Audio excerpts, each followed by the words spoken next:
ஒரு ராசியுமே நம்ம இப்படி பார்க்கலாம். ராசி அப்படின்னா சந்திரன் அவர்களுடையது நின்ற ராசி ராசி.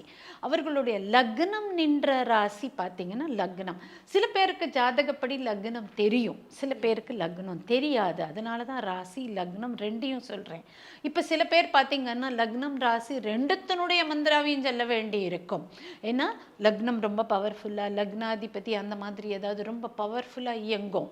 ராசி நல்லா இருந்தாக்க கூட லக்னம்லேருந்து அடி விழும். ஸோ இப்போ நான் சொல்கிற கர்மாவையும் அதனுடைய இந்த ஜென்ம வினைகளும் சொல்லிட்டு வரும்போதே இந்த லக்னம் என்னுடையது, இந்த ராசி என்னுடையது, இதனால்தான் எனக்கு இந்த பிரச்சனைங்கிறது நேயர்களுக்கு தெரிஞ்சிடும். தெரிஞ்சதுக்கப்புறம் அவங்க அந்த லக்னம் அந்த ராசி ரெண்டனுடைய மந்திராவையும் எடுத்து சொல்லலாம். இல்லை எந்த பிரச்சனை எந்த ராசியினுடையது ஜாஸ்தியாக இருக்கோ அந்த மந்திரத்தையும் எடுத்து சொல்லலாம். இது அவரவர்கள் கவனிச்சுக்கலாம். ஒரு வேளை பிரச்சனையாக இருந்தது அப்படின்னா வாட்ஸ்அப்பில் அவங்க வேணுங்கிற மெசேஜஸ் அனுப்பினாங்கன்னா யார் எதை சொல்லலாம்ங்கிறத நம்மளே கூட சொல்லித்தரலாம்.